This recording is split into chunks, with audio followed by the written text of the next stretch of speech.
We're live.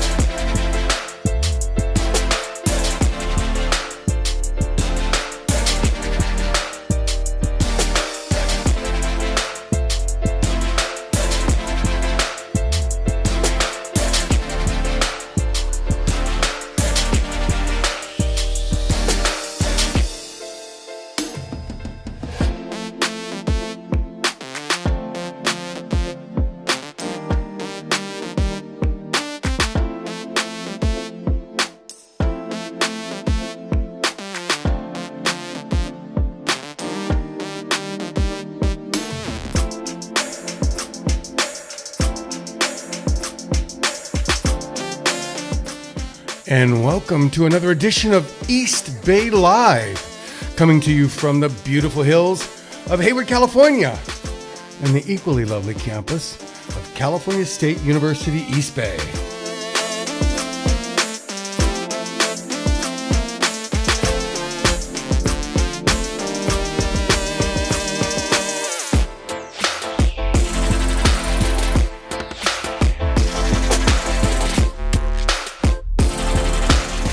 And today on East Bay Live, we're going to play some real special podcasts. These are the pilot episodes of students from the Communications 337 course here in the Department of Communication. Stay tuned for that and more here. We'll be right back with those podcasts in just a second.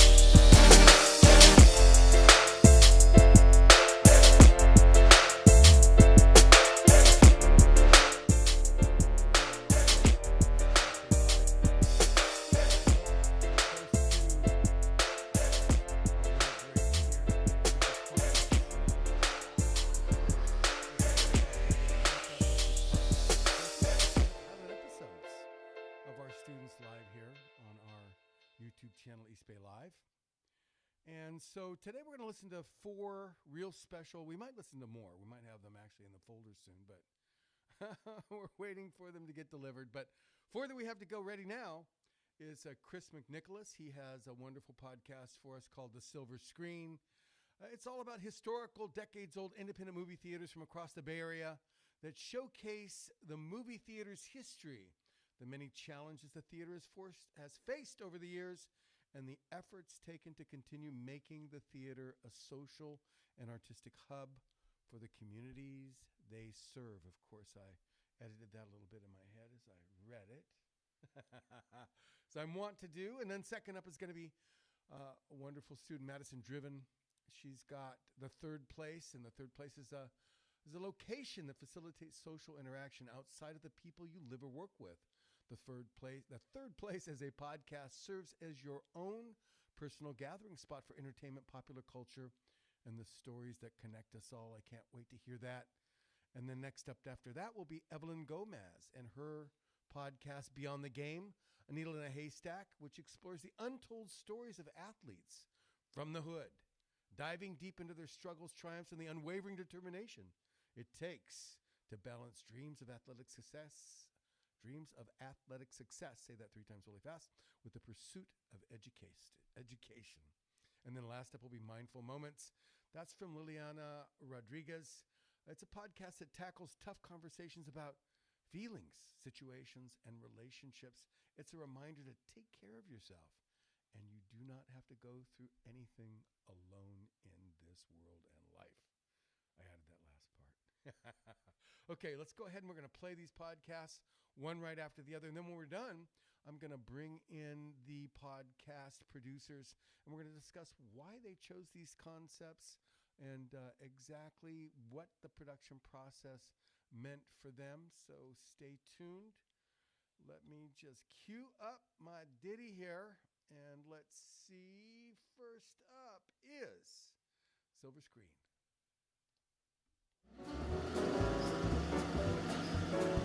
To me, The movie theater is like a second home.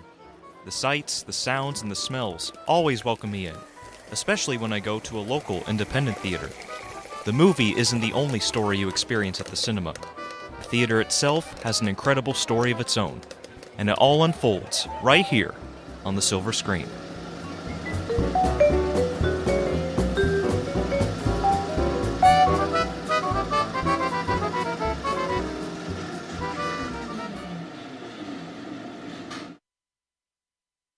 Hello, everyone, and welcome.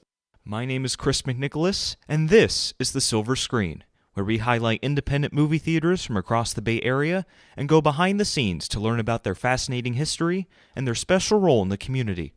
Now playing on the silver screen, the Chabot Theater. In case you're not familiar, the Chabot Theater, located in the heart of Castro Valley at 2853 Castro Valley Boulevard, opened its doors in 1950. In 2025, the theater will be celebrating its 75th year in operation. In 2019, there was a change in ownership, and for the past 5 years, the Chabot Theater has been on a mission to make itself a cultural hub that celebrates cinema, music, stand-up comedy, and other forms of art brought to you by local East Bay artists. Their crown jewel, which is how I first became fascinated with this theater, is the Locals Only Short Film Festival, a special event unlike any other in the Bay Area, where filmmakers from all over the Bay Area get the chance to have their short films put on the big screen and build connections with other Bay Area filmmakers and audience members. I had the honor of interviewing Alex Largusa, Executive Director at the Chabot Theater, where he shared with me the theater's history and how the Chabot gives back to the local East Bay community.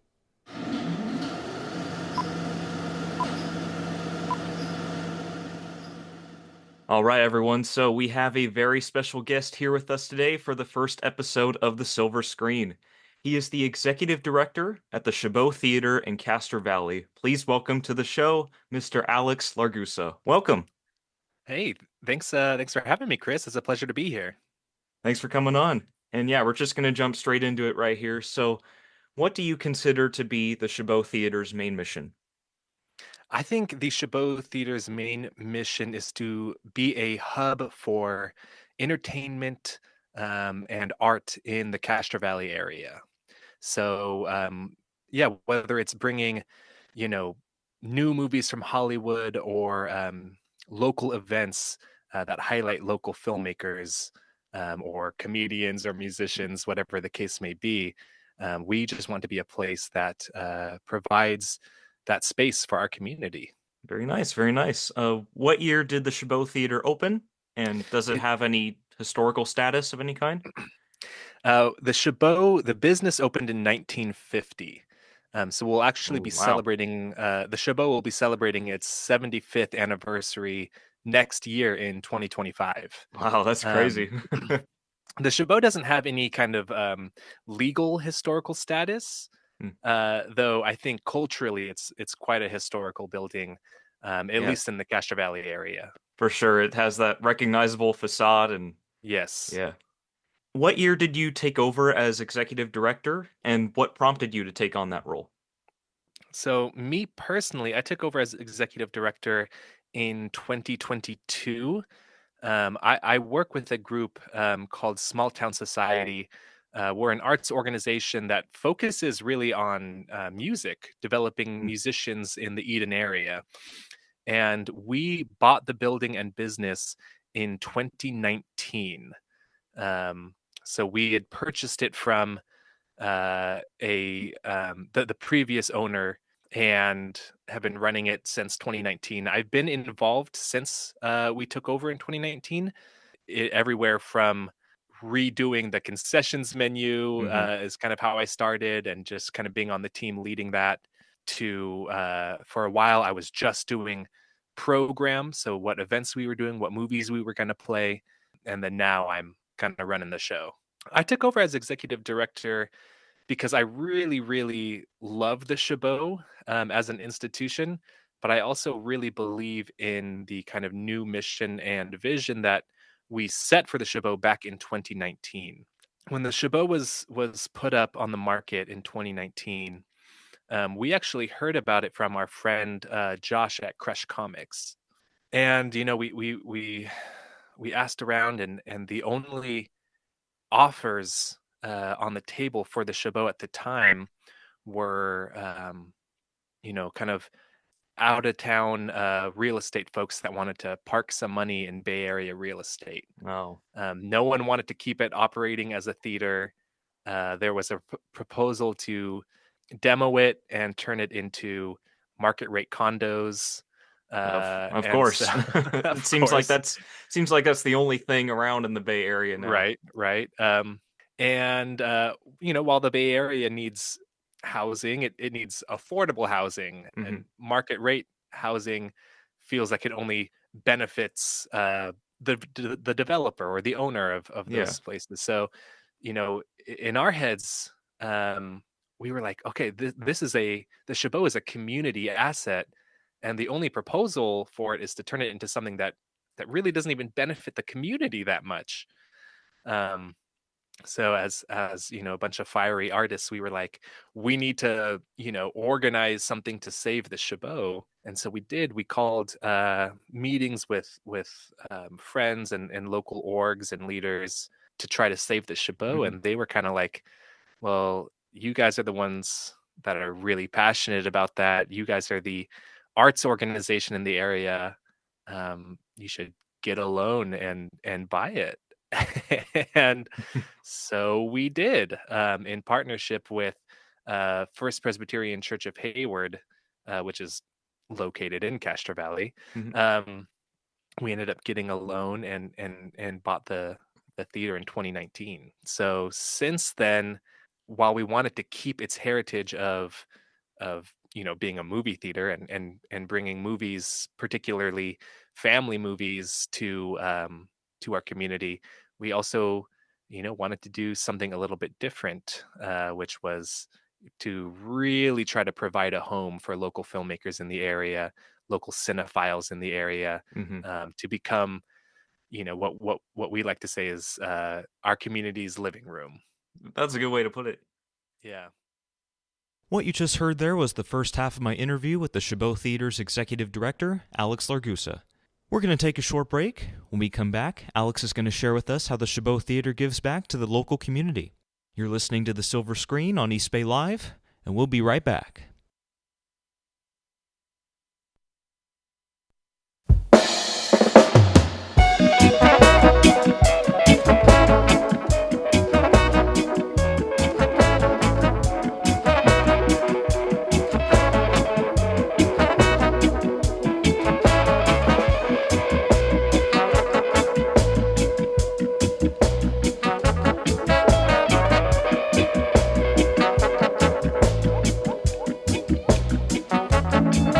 Any stone in the weather of the river, given time, smooth over.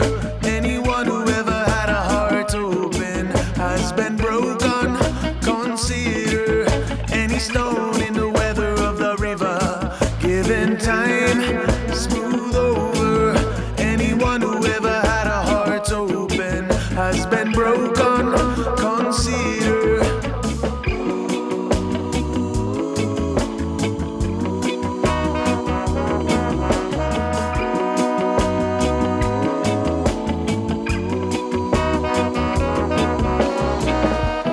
Love is all around if you're feeling down. Go and close your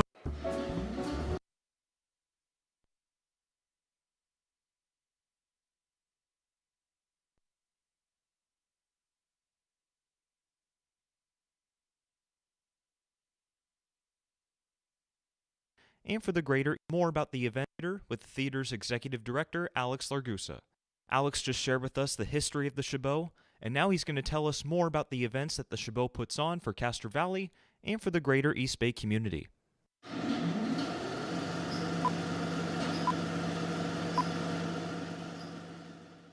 So going further on that note about like giving back to the community through the Chabot, what events has the Chabot Theater organized for the local community of Castro Valley and for the East Bay in general? I think a lot of what we try to bring to the community is really unique and culturally relevant programming. Maybe that can't totally be said about every movie that we play, but as far as our special events, we love to play locally made movies, and have the filmmaker and cast and crew out to talk about that film. So we do those kinds of premieres or screenings several times a year, local movies, independent movies, and we'll bring the cast and crew out. And I think it's a really, really special experience for Yeah, the audience definitely. to see a movie and then get to ask questions about the production of the movie. That's common for someone who goes to Sundance every year, goes to these Yeah, festivals every or year, lives in LA or or something, but right. But just for someone in Castro Valley to do that, it's a lot more rare. yeah, it's If you do that in the Bay Area, you're going out to the city, to San mhm. Francisco or maybe Oakland. So I really love being able to do that. Every year we host our own festival. We call it the Locals Only Short Film Festival, and that's another one where not only do we get to honor and celebrate these local filmmakers by putting their work on the big screen, instead of just living on YouTube or Vimeo, or something like that.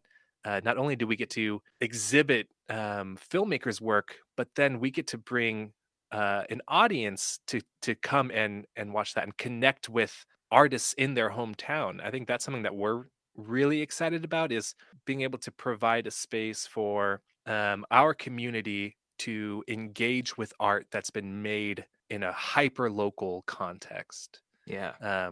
So often, for folks in Castro Valley or Hayward or San Leandro, if you're engaging with art, you're doing so in Oakland or Berkeley or San Francisco. Mhm. And if you're an artist, you're usually showing your art in Oakland or Berkeley or San Yeah. Francisco. And we think it's just one of our biggest missions is to highlight the voices and the art that's happening here and connecting the people here to that. Definitely. Yeah. It's you said it yourself. There have been a bunch of film screenings and certain festivals and those kinds of things, but like you said, they're all in Oakland or San Right. Francisco. I'm like, "Oh, I don't feel like going that far." I mean, So, don't get me wrong, when I love those cities so yeah. much. But oftentimes our cities, Hayward, Castro Valley, San Leandro, and our people, in my opinion, are grossly underlooked. I agree, definitely. There's yeah, it's just not a whole lot of fun stuff to do around here in Sure. this general Right. area. So, yeah, when I first heard about the Locals Only Short Film Festival, I was like, "Oh, that's in Castro Valley? That's, like, right near my house. I Yeah, can go right. there." So, yeah, that was very exciting for me, and, yeah, I'm very glad to see that the Chabot is becoming this greater cultural hub, and that sort of leads me into my next question here of, like, do you feel that Locals Only Festival and other events that you put on has helped place the Chabot on the map, so to speak, in terms of it becoming a prime social hub and just a prime art hub? I do, to an extent. I wouldn't say that the Chabot is like the premier spot Mhm, for local art, but I do think so to an extent. We get a lot of local independent filmmakers, who are looking to screen their film somewhere, and all these theaters around the Bay Area replied to them with just crazy numbers. The finances that it would take for a local independent filmmaker to screen their film there is just ooh, not yeah. it's so exorbitant. It feels not worth it. And with us, with our mission being to be a home for local film, we really do our best to make very reasonable deals with local filmmakers. And so I do think because of that, because of those events, because of Locals Only, there's been a lot of people who've have no reason to come out to Castro Valley, let alone a theater in Castro Valley. It's brought a lot of people out to the Chabot, Mhm. people have, it warms my heart every time someone's like, this is incredible, this was incredible. When someone's inspired to do another event or something and host it at the Chabot. I love that. So I do think the Chabot has built a somewhat of a name for itself, for folks looking to do events or to screen their film. But yeah, I wouldn't call it the place in the Bay Area to do so. I would, but I appreciate that. that's just me. But going more on this route of events that the Chabot puts on, are there events other than film screenings that the Chabot puts on, Yeah, or other art uh, forms that the Chabot celebrates? absolutely. So, like I mentioned, the organization that I work with, Small Town Society, we purchased the Chabot back in 2019, and operate it now. We're a music organization. Hmm. That's our bread and butter. Before I was doing the Chabot, most of my livelihood was organizing events around music. So, because that's kind of just baked into the Chabot's DNA now that we're running it, we do a lot of concerts at the Chabot. Oh, wow. Um, so a lot of concerts or just music showcases. We've also had more recently comedians come and put on a show at the Chabot.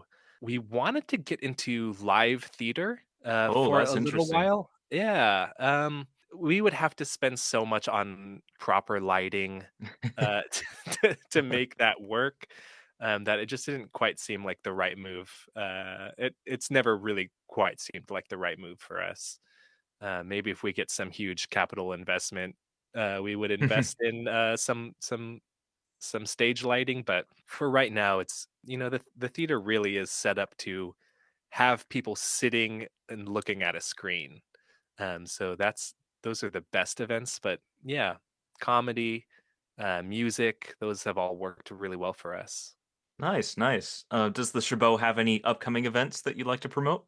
Yeah, we have on November 17th, we have a sing along of Moana that's being Oh, hosted wow. by, yeah, it's being hosted by the Prize Booth, which is a toy store in Castro Valley. Hmm.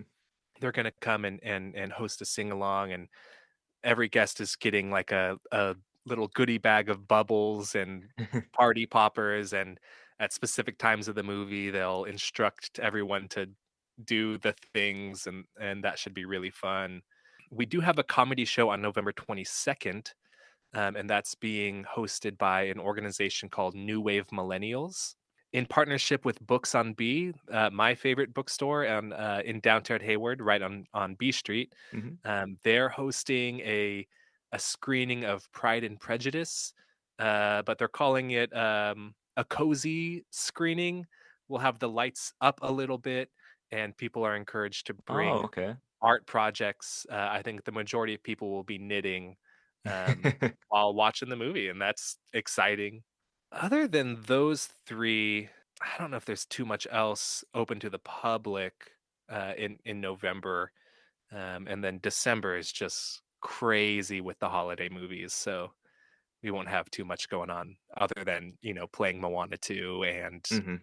Mufasa or whatever we decide. Where do you see the Chabot in the next 5 years? That's a great question. Uh, I know where I would like to see the Chabot. Whether it gets there or not is a completely different question.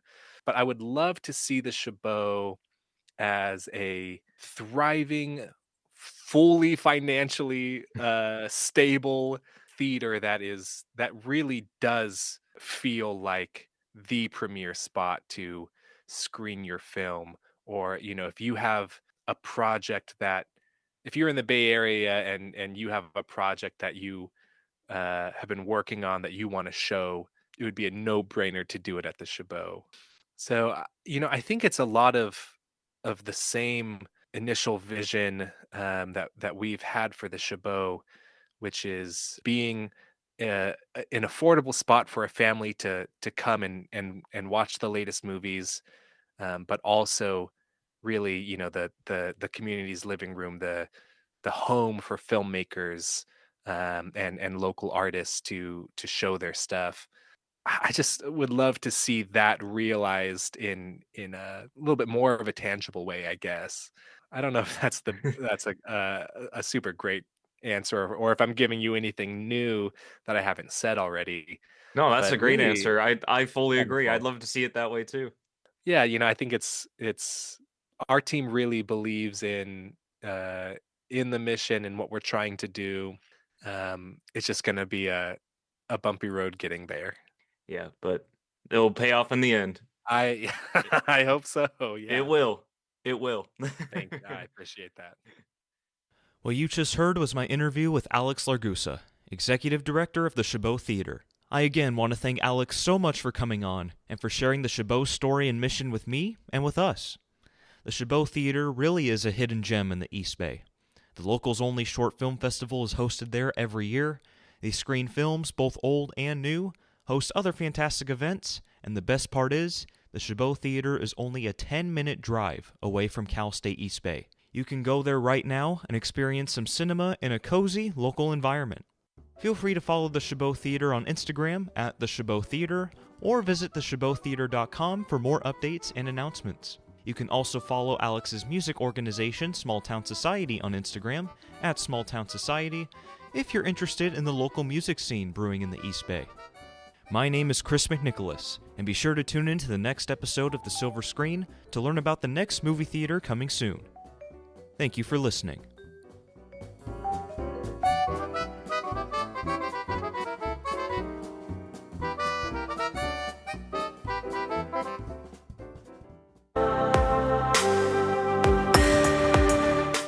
This is East Bay Live, home of the Pioneers, coming to you from the Department of Communications on the campus of California State University, East Bay.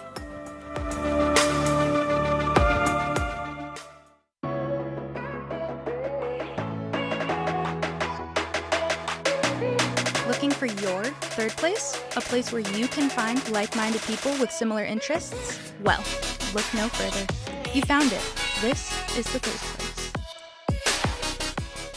Welcome to The Third Place, the podcast that serves as your own personal gathering spot for entertainment, popular culture, and the stories that connect us all. Here, we blend lively discussions about movies, music, and trends with heartfelt conversations about the unique places where our lives unfold. Each week, we invite you to pull up a chair as we explore how our favorite media shapes our experiences and influences the places we call our own. From cherished local haunts to beloved virtual spaces, we'll dive into third places that inspire creativity and connection in our everyday lives. So, whether you're commuting, relaxing at home, or hanging out with friends, join us as we create a vibrant community right here. I'm your host, Madison Gervon, and welcome to The Third Place. What is a third place? The term was coined by Ray Oldenburg in his book, The Great Good Place. And the third place refers to the social surroundings that are separate from the two usual social environments of home, this would be your first place, and the workplace, this would be your second place. Examples of third places can include, but aren't limited to, cafes, bars, libraries, gyms, bookstores, and parks. Essentially, any physical place you go to get some social interaction.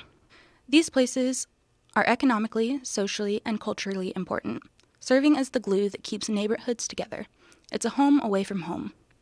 Third places are declining because of economic, social, behavioral, and technological changes. People's lives are more organized and structured now, so instead of just going to a coffee shop to try and meet new people or have social interactions, people just make an appointment to have coffee next Thursday. So that's what I plan to create with this podcast, our own little third place. Allow me to introduce myself. My name is Madison. I'm 24, I'm chronically online, and a huge Swiftie. I love to read, drink coffee, and travel. I enjoy music, movies, and hanging out with friends. Some of my own personal third places are bookstores, coffee shops, and bars, but I'm sure I'm in the same boat as some of you where I too schedule plans with friends to go somewhere. I'm sure we've all heard someone say it's so hard to make friends as an adult, and it's true. The lack of third places available to us hinder our abilities and opportunities to meet people organically. Hopefully this podcast and our Instagram page can become that place for you. Coming up, we have an interview with Delaney Hart where we talk about what third places mean to her and some of her favorite third places abroad.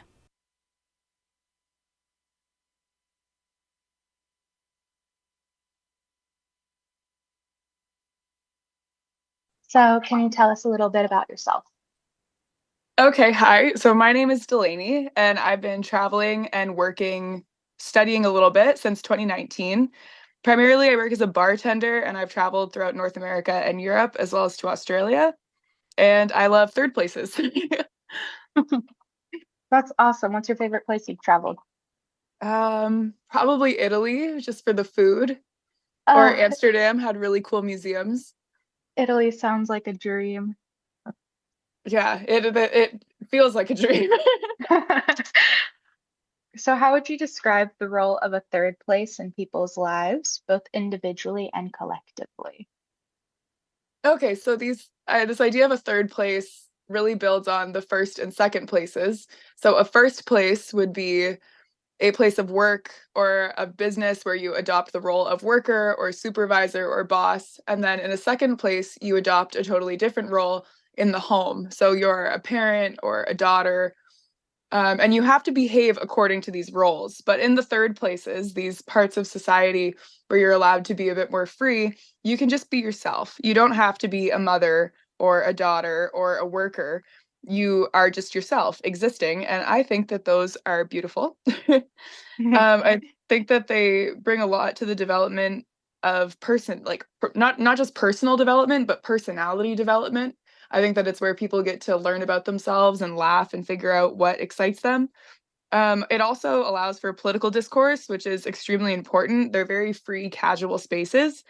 And it allows for people to let off steam, which is important. Without letting off steam, we'll just have a very tense society. So maybe more third places. Yeah, absolutely. I mean, I totally get what you're saying, especially with the political discourses. I mean, North America, especially right now, it's definitely a Yeah, I hot didn't even topic. know if I should include that, but it's such an integral part of the third places, which I think just goes to show how much more we need spaces where you can talk about politics freely. Yeah, there definitely aren't a lot of, at least not physical spaces. There are a lot of online spaces that allow those discussions to take place. But Yeah. you don't really see those a lot in real life. People are too scared to talk about it. Well, or they can be hard to find. It's almost like you have to stumble upon it one day and you're like, oh my God, here's a whole corner of the internet I didn't know existed. Yeah, exactly. Yeah. What are some examples of third places that have shaped your personal experience?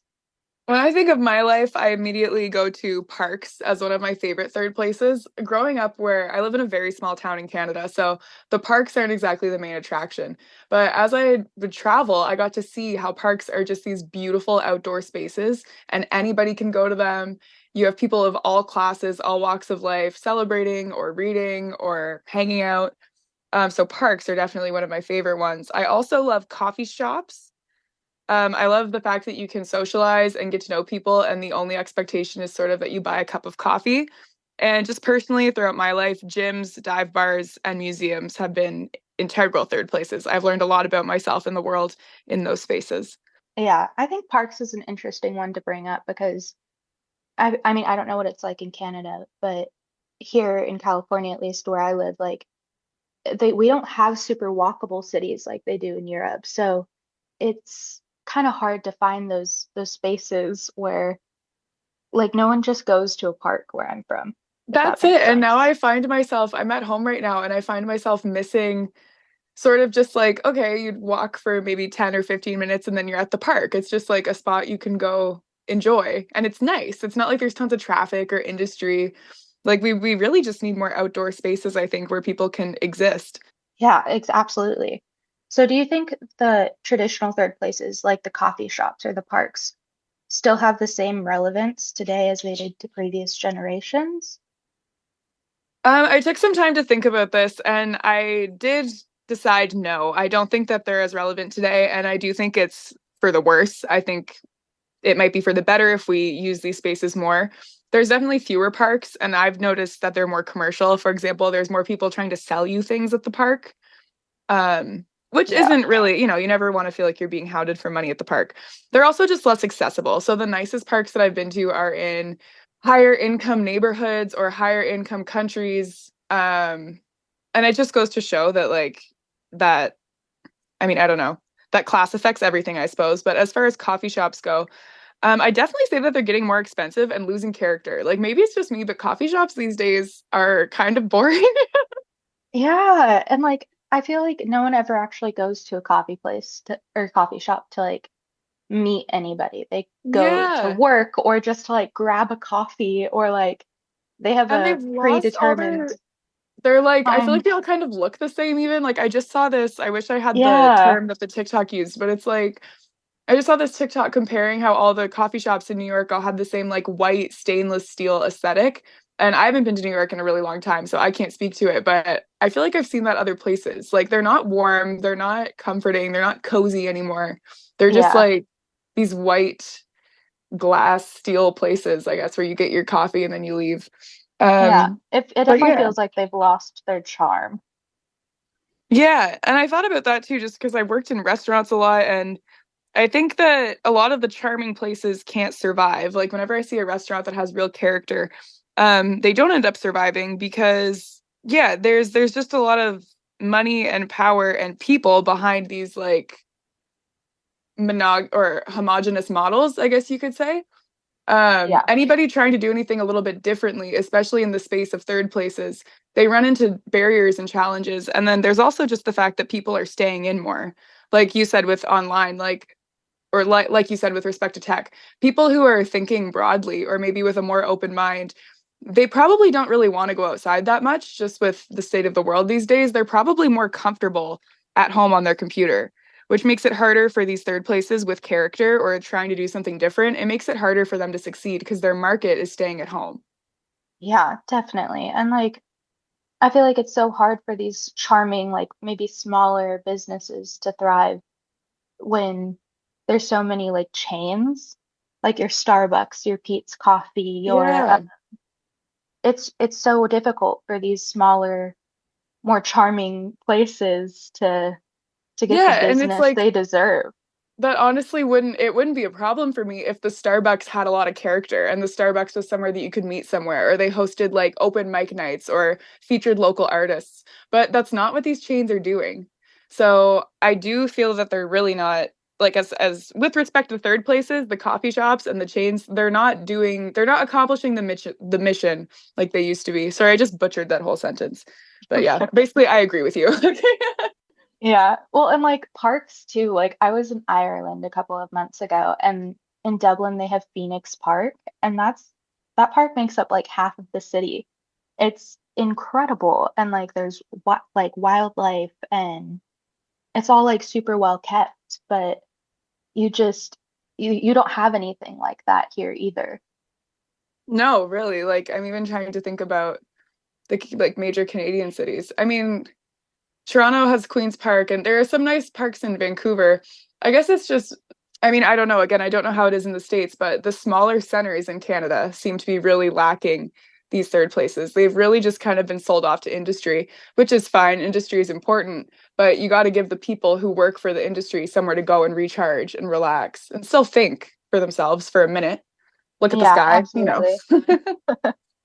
Well, and like I feel like in big cities too, there's such like a like San Francisco, for example, there's such like a good balance of like industry, but also there are those third places, those little hole in the wall restaurants or bookstores or coffee shops that like really stand out and kind of give you a little bit of a solace of like the hustle and bustle of the rest of it. And I feel like you really get that in small towns. No, I find they're like going away more and more, which is interesting because when I was growing up, my life really did feel kind of like Gilmore Girls, like Stars Hollow. Like you have the Ah, local downer, like sorry, the local diner and you go to the bakery and everybody knows everybody at the bakery and it's just really nice and small, tight-knit, closed communities. But even just in the past 5 or 10 years, I've noticed that those places are going away. They're gone. And the places that are replacing them are not nearly as friendly. The product isn't as good. They're more expensive. So it's like, what are we really doing here? Yeah. Well, I love that your life was like Gilmore Girls. That's Well, it felt like I don't know if it was really like that, but when thinking about the design of the third place, what elements make it feel welcoming and comfortable to everyone? I thought about this for a minute because in the book, The Great Good Places, one thing that really stood out to me was how third places aren't supposed to necessarily be for everyone. For example, my third place and a third place that suits you might be totally different in character, atmosphere. They might have different kind of bands that come in, but they should be welcoming to everybody. So I was like, how would you balance that? How would you be yourself but always be welcoming? And the first thing I wrote down was honestly just no bigotry. There should be Yeah. no there should be no prejudice. There should be no immediate closing of the door or turning away of somebody, because ultimately they're supposed to be places where if you frequent them enough, if you become a regular and you get to know the place, everybody is welcomed with open arms. So it's sort of like I don't know, like you have to pick your third place and your third place has to pick you too. But I don't think that third places should be, yeah, just no bigotry. You shouldn't be judging people. I also Yeah, think that a strong absolutely. sense of purpose is important. So I think that when a restaurant opens up or an art gallery opens up and they have the intent of not just showcasing the product of the chef, but also of welcoming people and serving people and making them feel at home, that is a total game changer. Businesses or third places with a sense of purpose are the best ones. And finally, I think that third places need people who care about them, sort of arbiters of the third place, people that will go to work every day. They're happy to mop the floors. They're happy to put ice in the well or book the bands or deal with the loud customers because they get to facilitate these kinds of environments. So, yeah, I think that they have lots of character. They should be kind. They should be welcoming. And I think third places aren't just about the bottom line. At least a good one isn't just about revenue. It's also about the atmosphere that it creates and how it wants people to feel. Yeah, absolutely. And like I feel like so much of like a third place really is in like the vibes, for lack of a better Yeah, word. for real. Like if the people are great, like that just makes the whole experience even better, even if like the aesthetic of the third place isn't necessarily where you would like it to be. If the people are good, both those who frequent it and those who run the establishment, I feel like that really makes it. Yeah, I'm with you. Okay, so on your blog, The Third Place by Delaney Hart, you state that your blog is one of your own personal third places. Do you feel like current generations are finding homes in virtual third places as opposed to physical? I absolutely feel that way. And I think that, I mean, I was born in 2001, so I don't really remember life without the internet. I remember being very young, reading other people's blogs, watching YouTube videos. So I think that that's kind of instilled in my generation or our generation. Since we've been young, we always had the internet. Like I Yeah. said, I grew up in a very small town. So it's like maybe people weren't interested in the same things as me, or people didn't think the same ways that I did. But it was so easy for me to find a community. And I think that a lot of people around the world, no matter where you're from, can resonate with that. I think that not fitting in is a universal experience.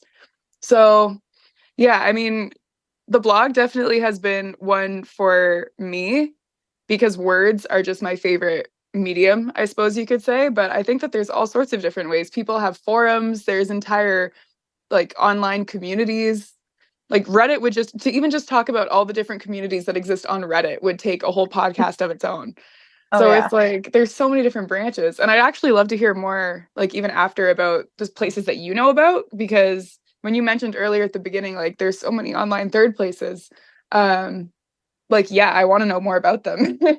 Yeah, absolutely. I mean, I don't know, like you said, I feel like our generation really has grown up with the internet and like definitely not to the extent that it is like young kids are today. But like I remember my favorite part of the day was coming home from school and playing Barbie games on the family computer or Yeah, the Club like flash Penguin. games. And of course that evolved into YouTube and like the whole fan sphere of things, like, you know, Taylor Swift and her Swifties, that those have kind of become like a third place for people who can find like-minded individuals. And Yeah, I I don't love know. thinking about it that way. Like book talk, like people Yes. who, yeah, That was such a big one for me because I love to read and there wasn't really many people I could talk to about books, but BookTube, like I would just watch for hours people talk about books. Yeah, me too. There's really a market for everything. There is. And that's like the beauty of the internet too, is that like, well, yeah, there are so many downsides to it, especially with people starting it as young as they do now. There's also so many like upsides to it. Like you said, like meeting people from all over the world. Like you're in Canada, I'm in California. There's no way we would have Yeah. met without the internet. Yeah, this is so cool, by the way. Like, thank you for talking to me. But yeah, I definitely agree with that. And I think that most of the problems, like, this is honestly just an opinion. A lot of the problems, and I use air quotes, you can't see, they come from people who didn't grow up with the internet. So a lot of this misuse of information, a lot of when I say something and then it's taken totally out of context. I think that we're very fortunate in the sense that we grew up having to be media literate, at least internet literate. Oh yeah, definitely. Like if something wasn't, I mean, my parents told me all the time, nothing you read on the internet is true. But then some of the things I would see, like I would read the news on the internet.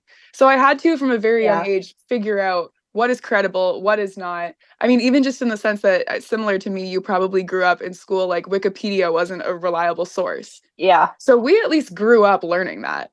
Whereas I feel Yeah. like people a little bit older almost have a harder time navigating it. And it's not that like younger people are, we're not unbeatable. Like we get caught by scams too. And we believe false things all the time. And we have our own echo chambers. But I definitely think that we're just more aware of those things. I think that we've almost seen them develop. Yeah. I mean, the lack of media literacy is concerning, especially in younger generation. I agree. But, it is concerning. But like also in younger generations, like I feel like there was a real sweet spot of like people that kind of learned media literacy because it was so new, but some of the younger generations now, they just don't have the same media literacy that the rest of us do. At least that's what I've kind of gathered working with kids. Yeah. You bring a good perspective because my only experience with like kids would be seeing sort of my younger family members. Well, that's a lie, I guess. I've worked in schools and stuff, but yeah, from what I can see, they have whatever, they're kids. They're like ignorance is bliss. They don't care that they spend all day on their phone. But I do find that as they get like, I'll meet 13-year-olds who are very conscious about their phone usage. So it is cool to see how even at like 12 or 13, a lot of them are being like, hey, this is bad for me. Like some of them don't want TikTok, which is cool. It's cool, but it's also wild to me because I spend way too much time on TikTok. I know. I'm like so over judging people for their screen time. I'm like, I live in a glass house right now. I can't really throw any stones there. Yeah, definitely. Yeah. So do you have any virtual third places that you're a part of? Okay, I love Pinterest. Oh my God, And me this too. it's like the best part. It's all of the media and none of the discourse. I freaking love it. There's you can still have like your influencers that you follow. You can still have your topics that you're into. It's not so much a community, but I definitely love Pinterest. YouTube also is a big one for me. I feel like I've grown up with a lot of YouTubers. Like there are people that I've genuinely seen live entire chapters of their lives. So I love YouTube. And I nodded to it earlier, but Reddit. I get a concerning amount of my information off of Reddit. Like not important stuff, but if I'm ever traveling, I'll always go where to eat, Reddit, where to shop, Reddit, what to see, Reddit. And then you just kind of get a thoughtful, I don't know, in my opinion, they're more thoughtful and they don't have an agenda, the responses. So yeah, those are definitely mine. Also TikTok. I hate to say it, but I love TikTok. Me too. Yeah. Yeah, you make a good point about Reddit. I've never thought about Reddit as like a go-to for like travel and like where to go. I've never thought of that. I primarily use TikTok because I saw a lot of videos on there and like a couple social media influencers that I know have gone. So I was like, well, where did they go? Show. But Reddit's a good one. I've never thought of that. Even like, yeah, the first time I got a tattoo, it was like tips for getting a tattoo, Reddit. Those tips worked. It's not the most, it's not an academic journal, but it's definitely good. And travel, oh my gosh, with third places. I'd say that just the online travel community is a third place of mine. Oh yeah. Yeah, Do it you have doesn't matter which. any favorite travel like bloggers, vloggers, anything like that you like to follow? Okay, I totally do. I feel weird because like I'm not really anybody and these people are very big people, but Carl Watson, his YouTube videos, his documentaries are Uh-huh. so cool. He goes around the world and he made a documentary series about it. It's Oh, called that's Hong sick. Kong to New York or something like that. That's Yeah, super cool. I'll he's have to look into that. oh oh he's sweet. And then also Nomadic Matt is really good for planning a backpacking trip. He gives you Oh, like yes. budget ranges, which is what you need. It's like he's like, if you want to spend a lot of money, it's going to be this much a day. If you want to do it really cheap, it's going to be this much a day. He tells you what to do. It's sweet. That's nice. I love that. I really like Yes Theory, which is kind of like a different vibe. They more focus on like the storytelling aspect of traveling and like the different people and cultures they experience. That is Um, cool. but they have a really cool community too. All over the world, it feels like everywhere they go, they run into someone who watches their channel, Oh, um, nice. which is cool. And then Drew Binsky is really cool. I really like the storytelling aspects of travel, where Yeah, that's like, more what I'm trying to focus on now. So I should definitely check those guys out. It's like I saw yeah, this thing and it was like the human brain makes sense of everything via storytelling. And I don't think it's a bad way to do it. I think it might actually be a nice way to talk about travel because you could make 100 lists of top 10 things to do in Paris, but a story that actually happened in Paris, if you tell it well, is going to be way more impactful than any of those lists. oh yeah, absolutely. And like it's just so cool because you hear all these things about like Yes Theory especially, they go to a lot of places that people always tell you like not to travel, especially right now. Yeah. And they just find and tell these people and tell their stories. And it's like it really puts into perspective that like we're all so much more alike than we think. And like Yeah. what's advertised in the media definitely isn't the full story. Um, Yeah. so Sorry, I'm it's just like, I'm so inspired right now listening to you. Yes. but that's like my favorite part of traveling, I think, is like being able to meet new people and like hear their stories and like learn about their lives like growing up in different places, you know? It's such a cool because like we all kind of go through some sort of the same thing. Maybe there's some different challenges, but like we're all so much more similar than we all Yeah, give I'm ourselves so with credit for. you. That's been the best part about traveling, honestly, is meeting people from all different walks of like people just with stories that I could have never even imagined. And yeah, there we are at the same whatever dining room table, or we're sitting on the same hostel couch, or we're on the same hike. And it's like, well, how did Yeah. you with your life and me with my life, how did we even end up here together? But it's just beautiful. Like the stuff that you learn about the world and other people. Like I've really learned so much about religion, honestly, throughout travel, because every time I speak to somebody, like cab drivers are my favorite. I'm always like, I always talk to the cab driver and then they're always chatty. So usually you learn what their name is, you learn about a different language, you learn about a different faith.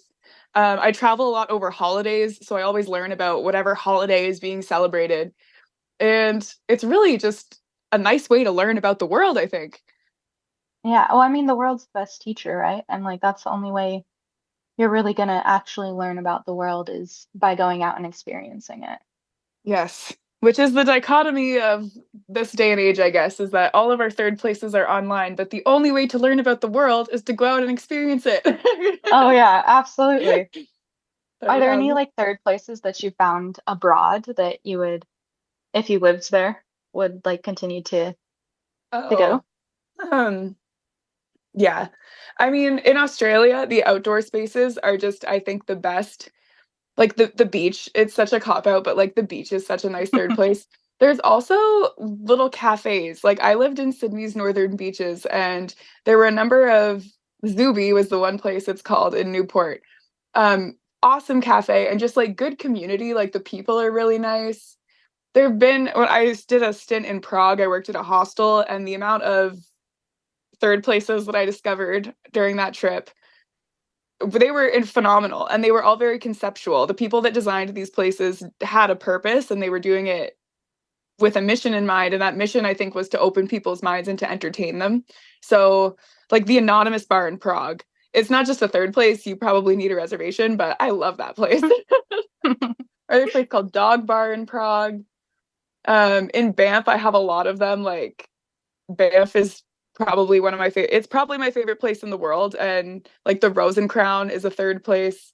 The Beaver Bar, the Same Sun Hostel. Sorry, I'm just kind of going now. No. I mean, who knows who will listen? Maybe you'll give someone some inspiration. Yeah, everybody go to the Rosencrown on a Thursday. It's $12 for a hamburger. What? That's crazy. Right? It's sweet. So yeah, I don't know. Those have definitely been mine. And gyms. I really can't stress enough the importance. I wish I would have talked about it more, of gyms in society, because people need to be moving. Moving is so good for your body. And when you can do it with a community, it's so important. Oh yeah, absolutely. And like I feel like if you find the right gym, there's almost like a familial like kind of vibe to it with the people who are there too. Like not just the people who work there, but the people who come to work out. Yeah, I'm with you. And when you feel like comfortable in the gym, that's such a big thing. You have to feel, yeah, like it's actually a spot that you can go and work on a goal, or even just detach from the world. Right? Yeah. That's what third places are, is somewhere to just go detach from the rest of it. So Gosh, yes, exactly. yeah, having a good third place, I think, is essential. But I don't know. That's super cool. So what is this podcast? So essentially, kind of like your blog, I kind of want the podcast to be a third place in itself. That's super cool.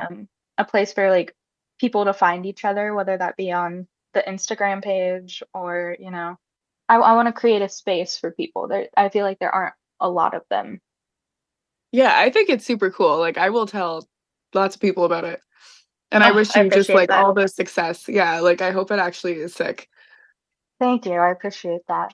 I also really, really, really appreciate you doing the interview. I know I didn't have a lot for you to No, go it's all off good. of. I'm like, this is cool. I love that the thing that we have in common is third places. Yeah, absolutely. Some guy named Ray or Roy is probably happy right now for us. Is it Ray or Roy? It's Ray. I think it's Ray. Yeah, I always do that. Anyway. And he's not just some guy. He wrote a very important book. Absolutely. Yeah. The basis of our whole yeah, that thing. paper actually changed my life. Like I had to read it for a class in university. And after reading it, I realized, I was like, oh my God, there's a word for it. Like, this is what I like. I realized I'd always been seeking out jobs in third places. I'd been traveling the world searching for third places. The minute that I read that paper, I was like, holy, this guy just figured it all out. Like, it's amazing how sometimes you read something and you're like, oh, well, that just changed the entire trajectory of my life. It's kind of sucks when that happens. It takes like 3 days to come back from that. I know. And then you're like, well, wait, like, should I quit my job? Should I move across the world? Like, what should I do now? That's so real. Wait, should I quit my job? Should I just like drop out of school right now? No, don't. I literally did both of those things. I can't. For the record, anybody listening, that's not my advice. I dropped out and quit my job, and it doesn't always end up very well. Eventually, you have to go back to work and school. But jeez. Yeah. Actually, though, if we're being honest, usually when you read something like that and you think, oh, I should quit my job, it actually does work out for the best. You're going in the right direction. So yeah. Well, and I feel like if there's like you read something or you see something and it strikes like a really strong chord in you, there's a reason why your like mind or your gut is telling you to go after that. Yeah. Because like I don't know if you're like a big believer in fate or anything, but like I feel kind like of am. I'm just getting into determinism. It makes me feel kind of funny, but I do think I believe in fate. Yeah. I mean, I don't know. I think there's got to be something to it, and I think that we're all drawn to different things for a reason, and those things will eventually lead you to where you have to be. I think you've actually, yeah, you've hit the nail right on the head. And I need to rescind. You should, if you want to drop out of school and quit your job, you should do that, actually. I don't regret doing those things because you're 100% right. Like, it's only been guiding me. Like, every time I want to quit a job, it only takes me to a better job. And every time I leave school, it's only to take me somewhere else where I learn something that I couldn't learn in a classroom. So even though sometimes it feels like all of those learning experiences and all that employment history isn't paying off, like, you're 100% right. It's all going to pay off. They're still experiences. Yeah. Well, and like Yeah. you said, like quitting your job and dropping out of school, like even if that led you to some not so great things, I'm sure you still have some pretty great stories that have come from that. For real. Yeah. And it's made me stronger and better for it. And you can always, like, you can really learn a lot and study without being in school. There's a surprising amount of open access information on the internet. So you can just kind of pick a topic and deep dive. That's so But, true. The beauty of the yeah. internet, Yeah, thank God we have the internet. That's my favorite invention, I think. honestly. Anyway. Yeah. Yeah. Thank you for having me on here. Like, this is so cool. Of course. Well, thank you for taking the time out of your day to come do it with me. I really appreciate it. Yeah, no problem. I wish I'd had longer. And you'll have to send me, like, when it's up, you'll have to send it to me and I'll share it. Yeah, absolutely. I will definitely do that. Yeah, sweet. Okay, well, thank you. It was nice to meet you. Nice meeting you. Hopefully we can stay in touch. If you're ever in California, let me know. Yeah, that would be sick. Like, this has been cool. Thank you for joining me on this episode of The Third Place. I hope you enjoyed exploring the intersections of entertainment, culture, and the spaces that shape our lives. And thank you again to Delaney for being here today. And be sure to check her out on Instagram at The Third Place Blog. And be sure to check out her blog, where she has a ton of awesome articles for you to read. If you loved what you heard, be sure to subscribe and share this podcast with your friends. I'd love to hear about your own personal third places. Connect with me on Instagram at Third Place Collective. And remember, the conversation doesn't have to end here. Keep seeking out those third spaces that inspire you. And I'll see you next time for more stories and insights from The Third Place.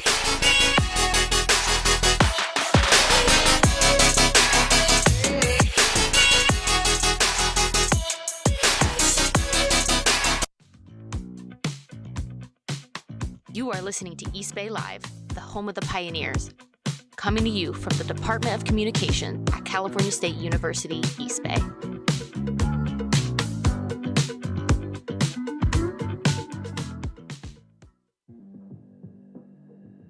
Do you know those hidden gems that are like a needle in a haystack? We will look at those hidden talents that pop out into local sports, from high school football teams to local NCAA student athletes. This is Beyond the Game, a needle in a haystack, with your host, Evelyn Gomez.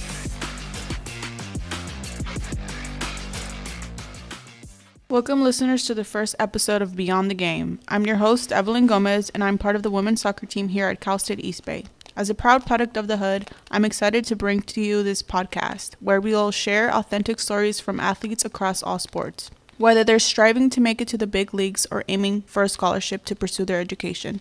These athletes represent the determination and resilience that comes from our backgrounds. There are many factors that contributed to what inspired this podcast, but one of them that truly made an impact in my life was The Blind Side, which stars Sandra Bullock as Leigh Ann Tuohy, Quentin Aaron as Michael Oher, and Tim McGraw as Sean Tuohy. The film, based on a true story, also features Kathy Bates and Lily Collins in supporting roles.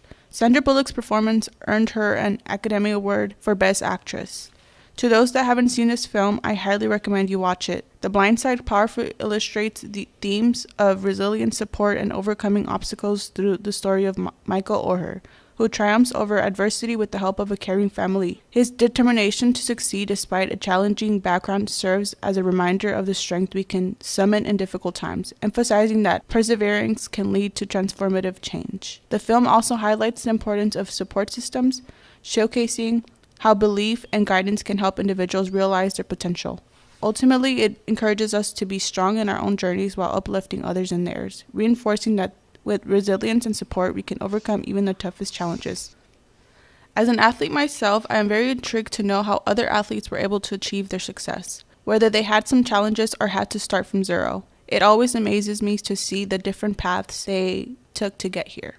Our guest today is a talented soccer player at Cal State East Bay, where she's making her mark on the women's soccer team. But that's not all. She is also a member of the Afghan women's national soccer team, an honor that brings a whole new level of passion and inspiration to the game.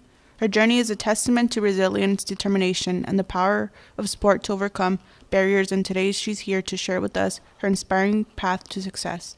From the challenges she's faced to the triumphs she celebrated, her story is one you won't want to miss. Please join me in welcoming Mika Saferman, a true champion on the field. Hi Mika, how are you today? I'm good, how are you? I'm good. So what'd you have for breakfast today? I didn't have anything for breakfast this morning. Me neither. But we'll grab some coffee after this. Perfect. So Mika, tell me a little bit about yourself. Like, what are some things that other people can sit here and like basically describe you? Maybe like what are like 3 or 4 words that people would use to describe you? I feel like hardworking, smart. Yeah, those 2 describe me the best. I would add that she is very kind and just a great person overall, even though that's not a word alone to describe her. But yeah, Mika is a pleasure to be around. And not only is she a pleasure on the field, she's also a pleasure to just have as a friend as well. So Mika, walk with us through your journey of like how you started playing soccer and what inspired you to play soccer. So the person that inspired me to play soccer is my dad. I remember we were watching my siblings play, my brothers and my sisters, and I was only 5, and we were watching them play, and then me and my dad just started passing the ball, and I was like, wow, I actually like it. And then after that day, I just started playing ever since. So Mika is born in Russia, and she has Afghan parents. So she is Afghan and Russian. And as a member of the Afghan women's soccer team, can you walk us through how you got there and how you got your place on the team and what role you play in there? Yeah, so it's honestly been amazing to represent my country. I first started when I was 13, so I was definitely the youngest player on the team. We have these Afghan tournaments in the Bay Area, and some of our coaches are American, so they flew out to the Bay to watch a tournament, and then they watched me play, and they recruited a couple of us that were there, and I was the youngest one, and they really liked the way I played, so they invited me to go to a tournament, and my first tournament was in India. Nice. Can you explain to us how, like, what emotions you felt, and also what preparation did you do to like get you ready for that tournament?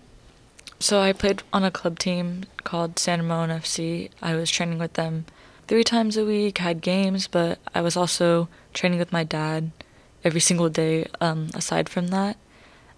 And yeah. Can you walk us through like a training day? What would a week of training look like with Mika?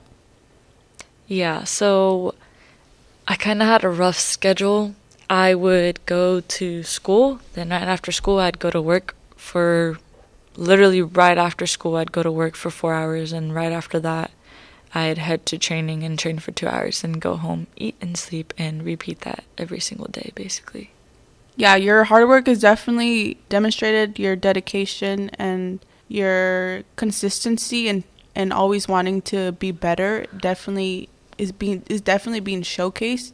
Also, it's being showcased with, all the awards you have received.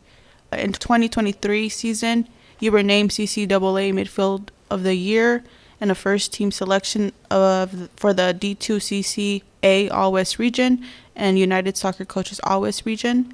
And this year, you got first team All-CCAA, All-Tournament, All-Academic team. So like I said, that definitely demonstrates how much time and effort you put into this. And being from Livermore, can you explain to us what that's like? Since this podcast centers around just being from a small town or being from like a rough neighborhood, can you explain to us like the challenges and some of the trials and tribulations that you faced growing up to get to where you are now?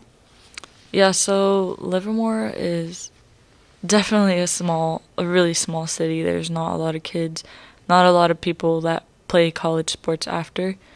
We only had like one club team there, and it wasn't a very good team, so I would have to go to a club team a little further away, which is at least 30 minutes every single day, just to get in some work and play for a team that was going to help me get to the level I am now. Yeah, definitely relate to you on that. You know, me growing up, I definitely had to drive like a further distance to get the training that I needed to make me the player that I am today. So definitely relate to you on that, and it takes a lot of your time, a lot of your energy, especially at such a young age. Yeah. Can you give us some of your dreams and inspirations to what you want to do in the future? Yeah, so the first thing I want to do is, if it's possible, I do want to play pro soccer after my college career. I still have 1 more year, so we'll see how that goes. But for school, I do want to be a marriage family therapist because I want to help families out. And yeah.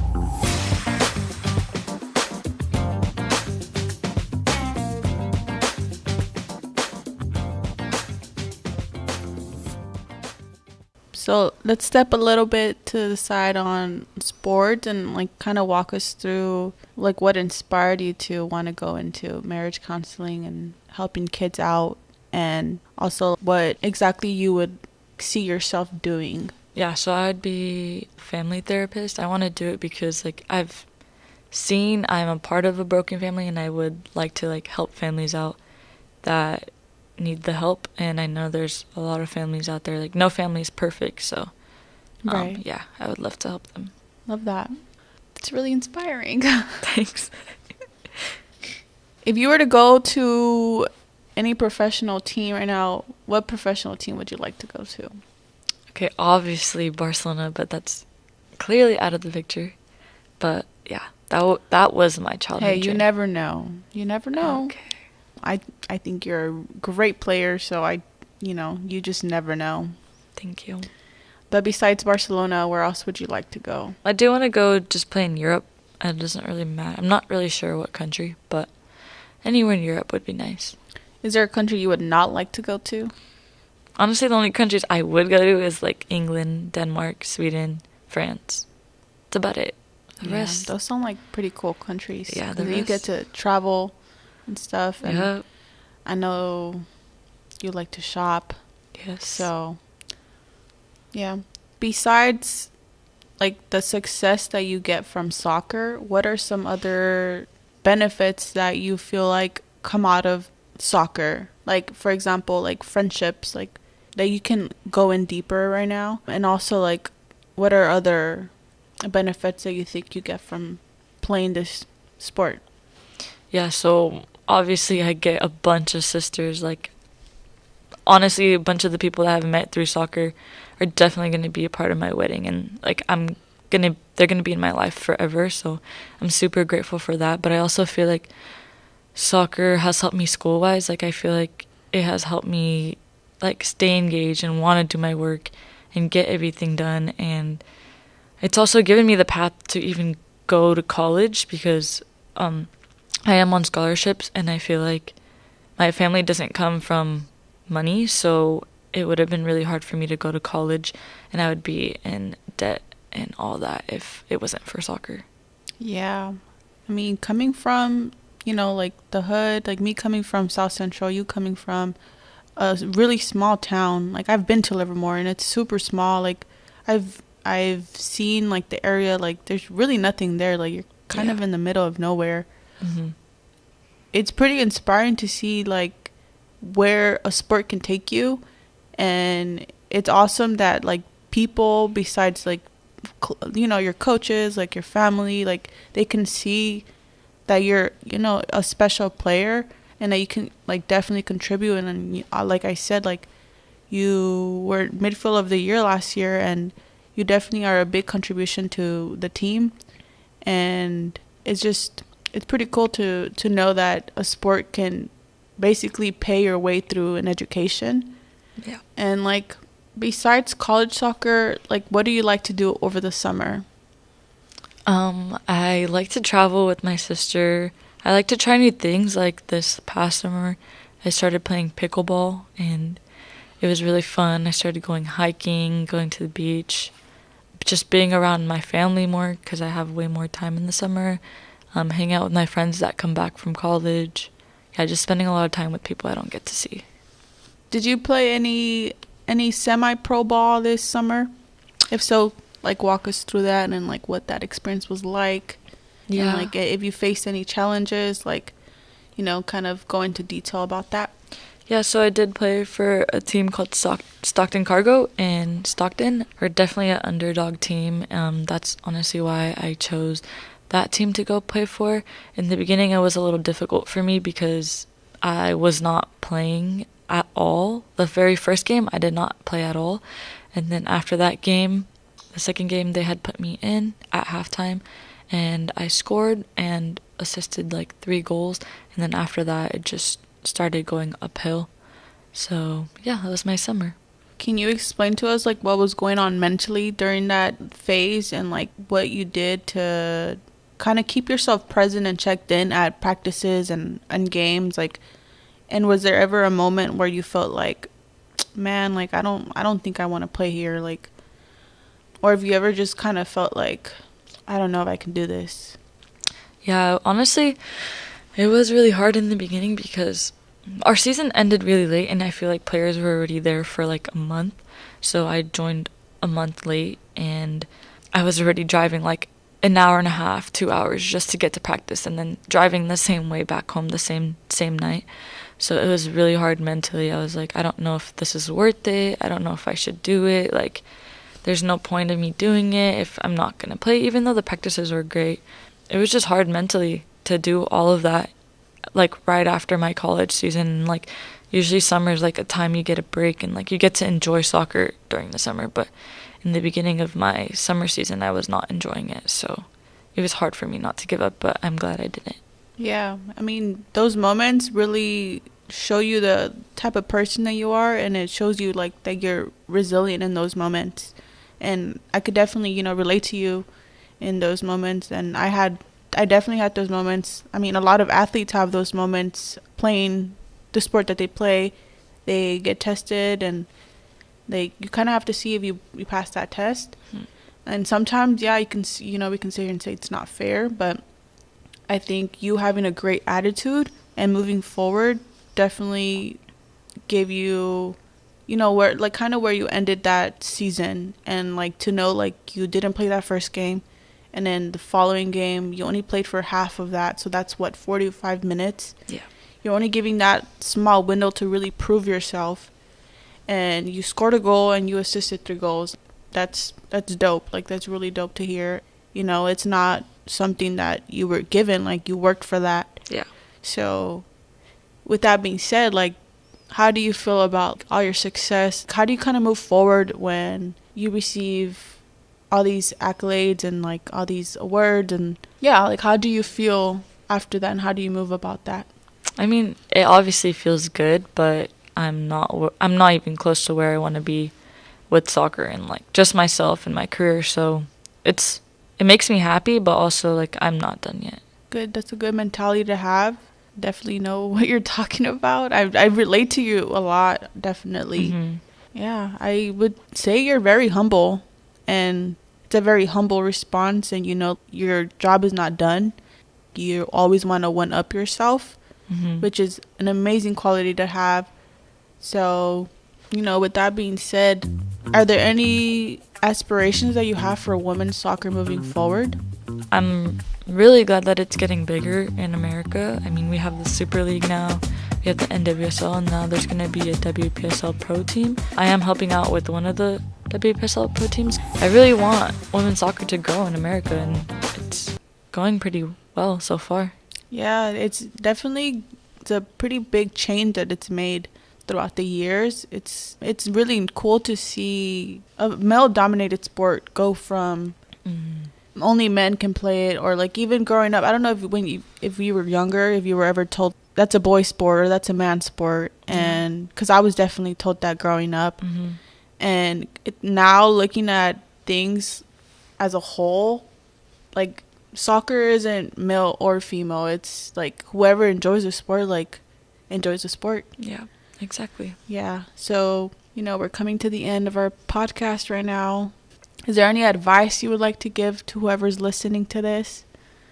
And like, let's say it's any advice to somebody who is either struggling with like their success, or any young girl that's out there that is kind of going through some challenges and they're trying to figure out the role. I would just say, like, do not listen to other people.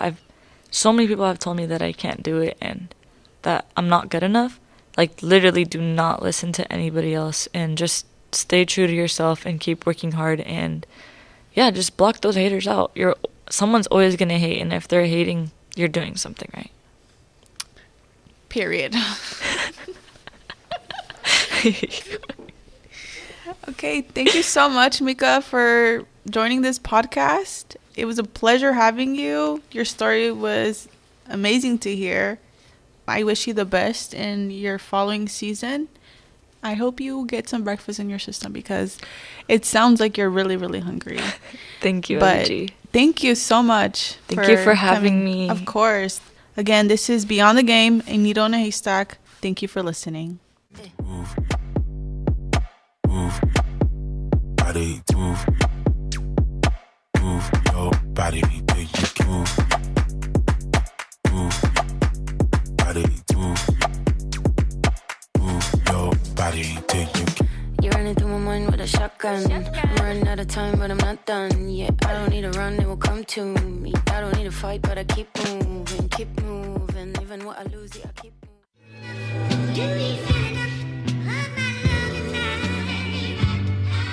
You're listening to East Bay Live, the best student-run radio station on this side of the bay.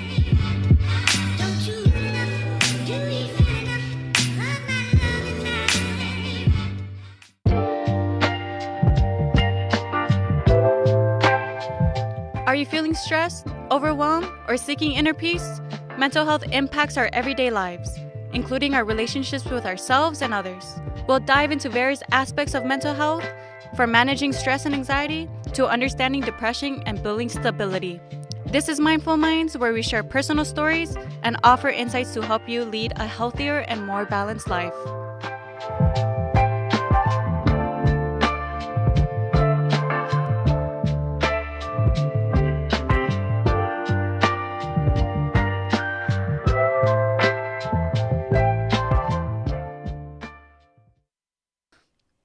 And this is your host, Liliana Rodriguez, on Mindful Minds, where we break the stigma, share personal stories, and offer insights to help you lead a healthier and more balanced life. Today we have Sophie DePhillis, a licensed therapist who has specialized in trauma, anxiety, depression, relationships, substance abuse, and stress management here at California State East Bay. We have a quick phone call conversation about the importance of mental health and where these resources can be found and what tools we can all incorporate into our everyday lives.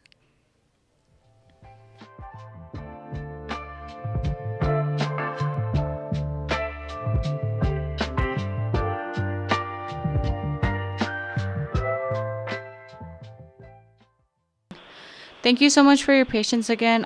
Just to give you a quick recap of what my podcast is, it's just bringing awareness about mental health, trying to find tools and where we could find you and find these tools as well. Mm-hmm. So if you could just give me a brief description of yourself and your position, if that would be greatly appreciated too.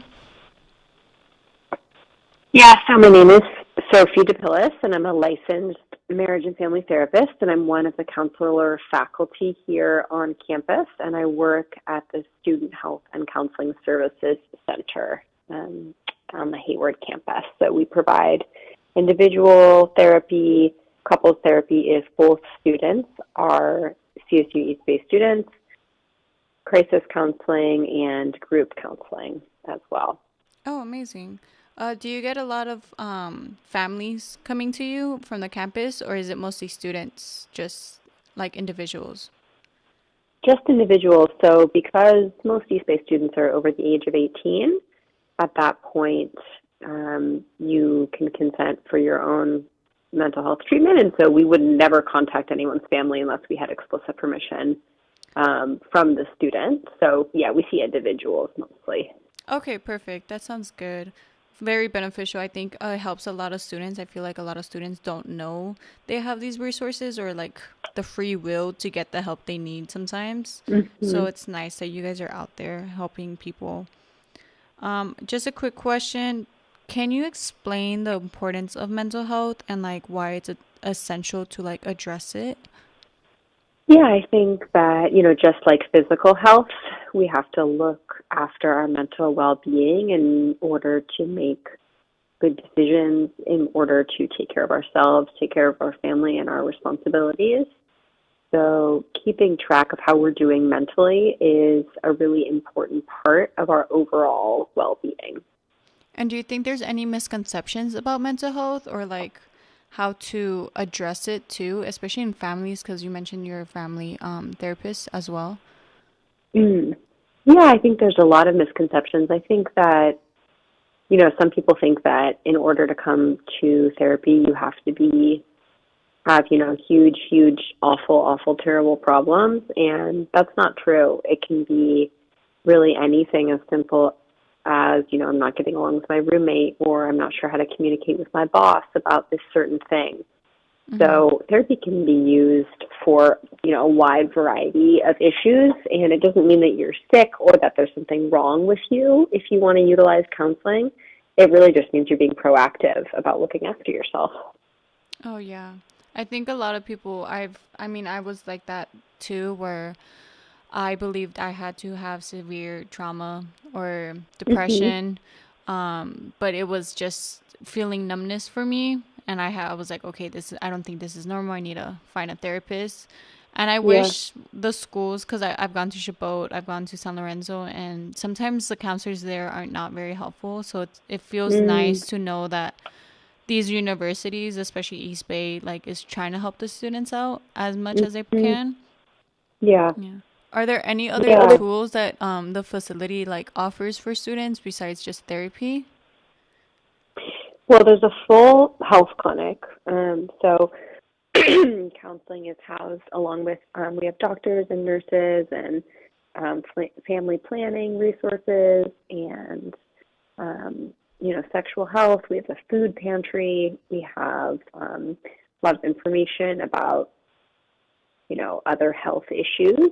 So the health center on campus is really a good place to know about because there's all sorts of resources, in person. And then we also have a ton of stuff on our website as well.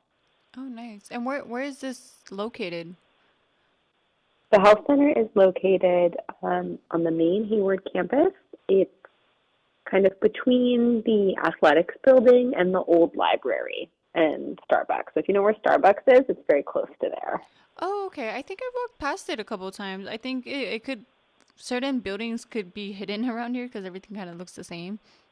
Yeah, exactly. It's kind of low. It's one of the low buildings. It's one story. Oh, okay. Nice. And then, do you know any mindful practices that would benefit mental wellness, and like how do these tools help? Yeah, I think one to know about is just to, take some deep breaths throughout the day. Oftentimes we can be really not thinking about our breath becoming very shallow, and that can lead to feelings of anxiety. So, in moments of stress or even in peaceful moments, we can practice just taking a moment to do some deep breathing, and it can really help kind of set us up for a more relaxed day. Nice. I think what about like yoga or those who are not athletic, like walking, like are those forms of mindfulness? Absolutely, yeah. I would really recommend everybody do a little bit of movement, whatever that means to you, as often as you can. So that could be walking, That can be yoga, that can be stretching, that can be playing sports or dancing. But I really wouldn't underestimate the impact of even like a 5-minute walk. Can really do wonders for your mood. Nice. Amazing. So just to wrap it up and ask you a couple last questions, is there anything that you wish you could tell people more about the facility and like the amenities that you guys offer? I think just, come on in and give it a try. It's there's really no downside to trying it once, and if it's helpful, you can come back, and if it's not helpful, then you don't have to come back, and you knew that you tried. But it's really, if you guys have already paid for it as students, and it's definitely something to use because you've already, it's kind of counted in your tuition. Oh, so this is all this comes with our tuition, so we have the access Exactly. of it. Yeah, okay, I see. I didn't even know that myself. I thought it was Yeah. something that we had to do through insurance and because I know a lot of people struggle with insurance. I know a lot of people don't have the financial stability to get help sometimes. So it's nice to know that you guys offer this through the tuition as well included. Exactly. Yeah, exactly. Okay, that's amazing. Thank you so much. Any last thoughts that you want to share with people? I really do appreciate our conversation today. I wish we could go a little deeper, but I understand it's a busy life, busy day. Yeah, no, I think that's great. Thank you so much for the opportunity to talk a little bit about it. Yeah, of course. I'll keep in contact with you. If I have any questions or any concerns, I'll reach out for sure. So thank you. Absolutely. All right. Thanks, Liliana. Thank you so much for your patience and time. I really hope something good happens to you today. Okay. Thank you so much. Thank you.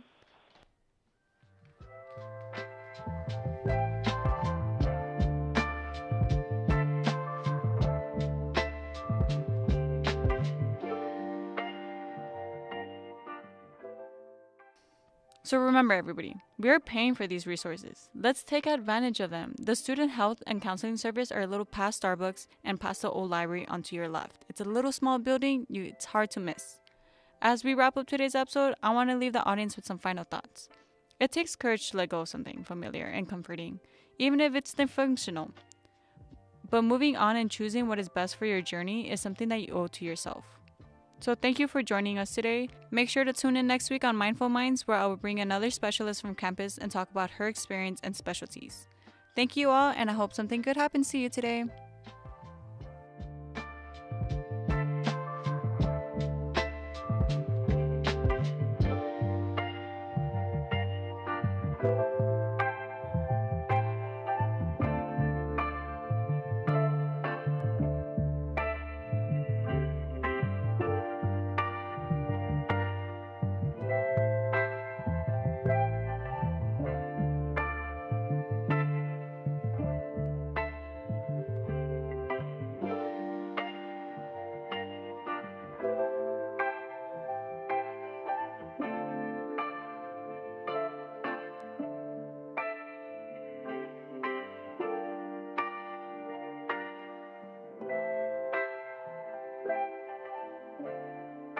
You are now listening to East Bay Radio.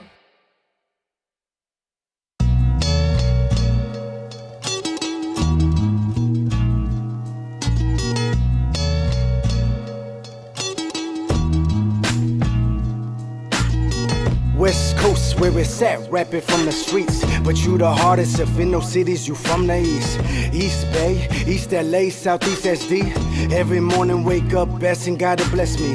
Silent scared, sirens blare when we resting. Violence says science fair on us testing. Temperature raising, that death rate follows. Police they raiding, that meth head swallows. He maintaining when that clip's all high. And welcome back to East Bay Live. And as promised, those were 4 of our promising podcast students in COM 57 this fall 2025, 2024 actually, but we're getting into spring 2025. See, I'm already thinking ahead. Man, they force you to do that at this place. But it's a great place to work, and I hope for our students it's a great place to learn.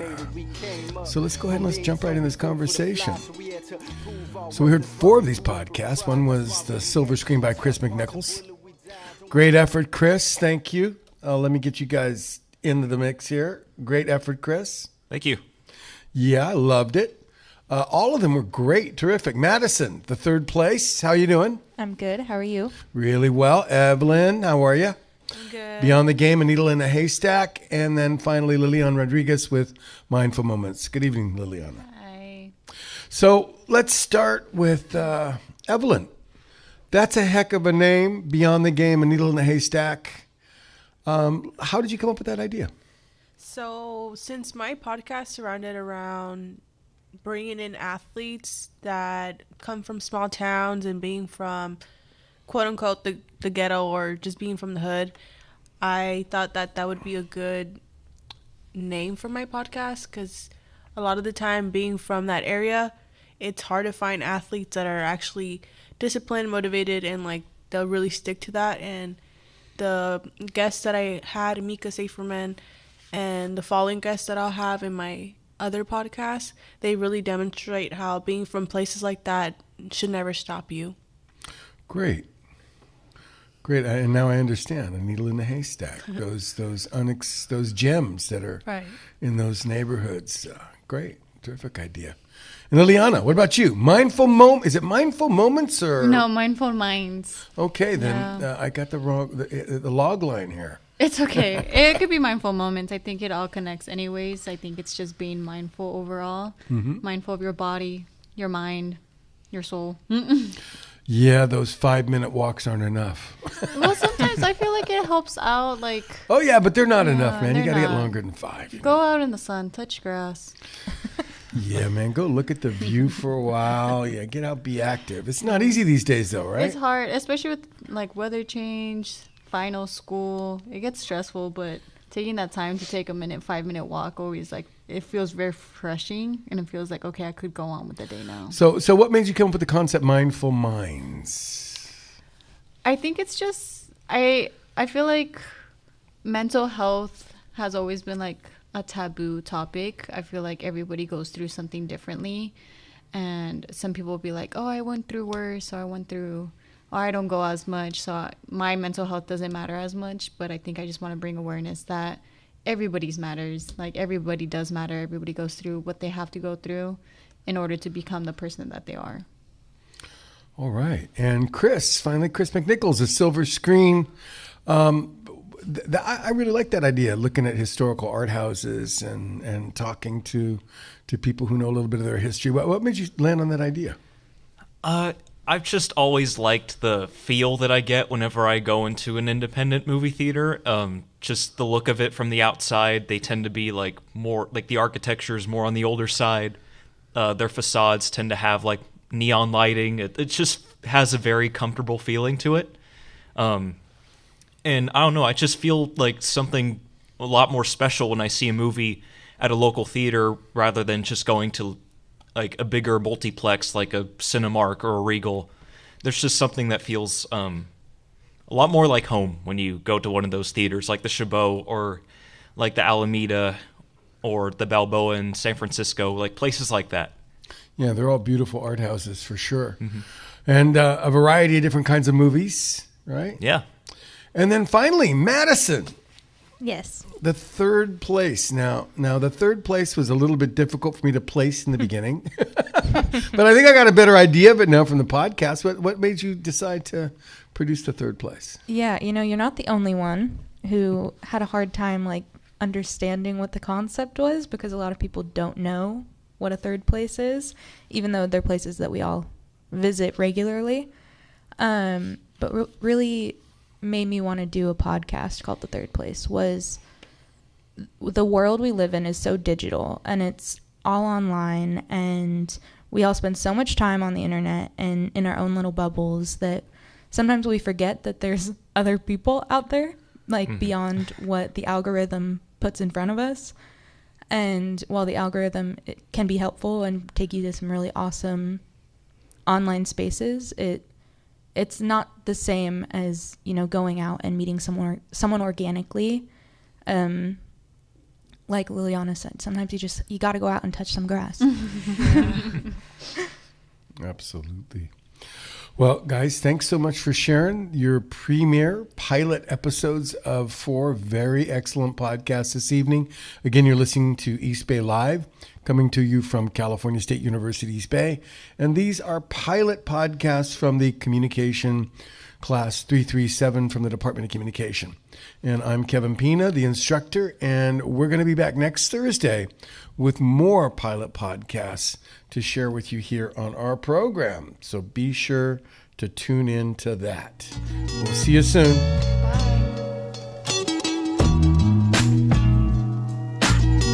West Coast where it's at, rapping from the streets. But you the hardest if in no cities, you from the east. East Bay, East LA, Southeast SD. Every morning wake up asking God to bless me. Silence scared, sirens blare when we resting. Violence says science fair on us testing. Temperature raising, that death rate follows. Police they raiding, that meth head swallows. Heat maintaining when that clip's all hollow. End up missing with 9 in your chest like Rondo. Lincoln blood greens in color, my school polo. Took it off after class, shit I had to stay low. School that said you burn in hell if you homo, and held back like a yo-yo if your mind was on slow-mo. It's ironic how school and life are so unrelated. Should we accept the street life, cause there we ain't getting graded, so we disrespect police and the teachers we hated all wanted to see.